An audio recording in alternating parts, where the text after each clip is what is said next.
story of Daniel is a very dark story. It's a very adult story.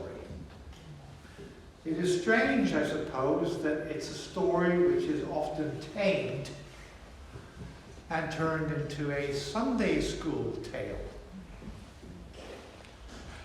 So let's, this morning, rescue it from the Sunday school and have a grown-up look at the story. I want to think, for the most part, about all those, even today, who find themselves persecuted because of their faith. There are sadly many parts of the world where to be a believer is to invite scorn, hatred, or even worse. The Christian missionary organization, Open Doors, estimates that 360 million Christians face persecution or at least discrimination because of their faith. As recently as 2013, 10 years ago, but nothing has changed, a spokesman for the Vatican estimated that more than 100,000 Christians are violently killed every year because of some relationship to do with their faith. Sadly, this is not unique to Christianity. Throughout the long centuries, many believers in God, of all labels, Jews too, have learned to their cost that the world at large resents any and all who represent the sign of God's presence and purpose in the world. And Daniel of old was no different.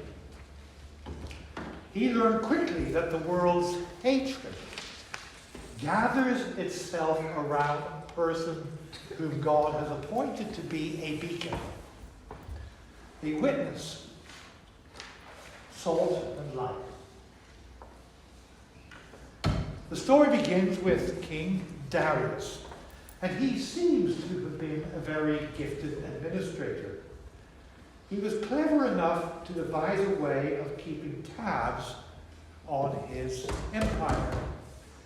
He divided his kingdom into 120 provinces, and he set a minister, a satrap, over each province.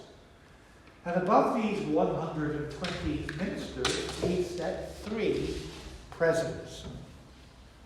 And Daniel was one of the 3. So he had risen to a very, very high rank, even though he was a Hebrew.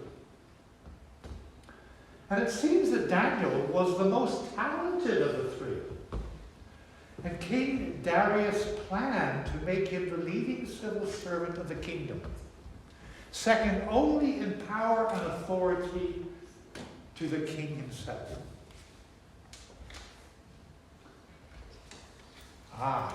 But what of those who have been passed over? The reaction of those who have been passed over for promotion was swift and sure. They envied Daniel, and their jealousy was lethal. Not only did they envy Daniel on account of his ability, they also hated him on account of his goodness, because he couldn't be bribed. He couldn't be bought. He couldn't be threatened. He couldn't be corrupted. His integrity was unimpeachable. He obviously wouldn't find a happy place in today's House of Commons. Was he loved for his goodness? On the contrary, he was hated.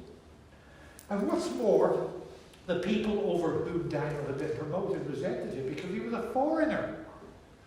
Suspicion and hatred of foreigners is nothing new. Plainly, Daniel was in deep, deep trouble.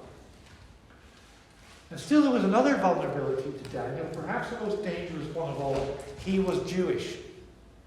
He was at risk of the groundless irrationality of the hostility to Jewish people that seems to have been the Jewish lot throughout the centuries.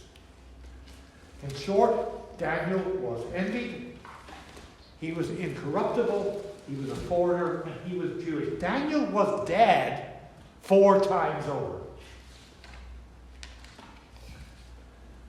His enemies then conspired to frame him. But since they can't accuse him of anything bad, they have to invent something. So they persuade King Darius to pass a law. The law forbids anyone to pray to anyone, God or human, except Darius himself for the next 30 days, because they were aware of Daniel's cast iron faith and they knew that Daniel would never comply. They knew that Daniel would not and could not stop praying to his God. And so it was. When Daniel learned about the new law, he simply ignored it. He continued doing what he had always done. He went to the upper room of his home where the windows were open and where he knew he would be seen, and he prayed. And he's fully aware of the consequences of his non-compliance. Anyone found defying the king will be executed. But he ignores the edict anyway and he prays. He signed his own death warrant. Was he afraid? Of course he was. But even so, he was undeflected. Darius proceeds with Daniel's execution. He's been backed into a corner. But Darius is not a monster. He is very distressed that he has been forced to do this. So he has Daniel thrown into the den of lions and spends the night in agonies. He is so very conscience-stricken that he can't sleep. And we know how the story ends.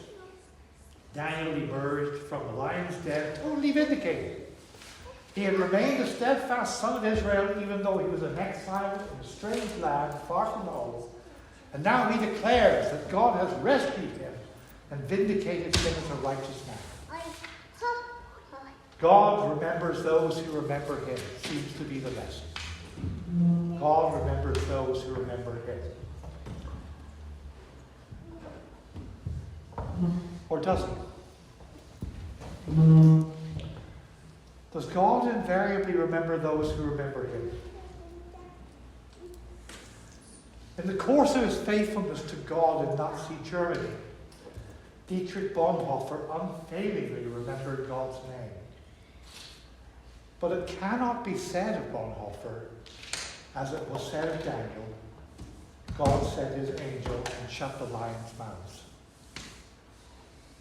For Bonhoeffer was hanged by the Nazis just before the end of the war.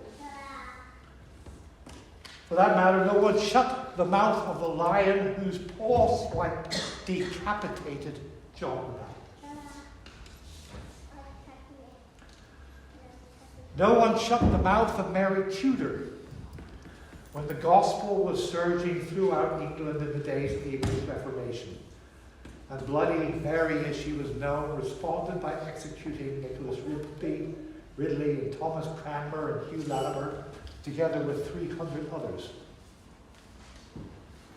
No one shut the lion's mouth on that day in 1597 at Nagasaki, when the Japanese, who had never heard of crucifixion until missionaries told them about Jesus, crucified hundreds of Jesuit missionaries all at once.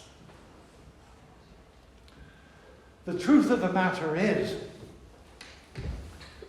sadly, far more often than not, the lions' mouths aren't stopped,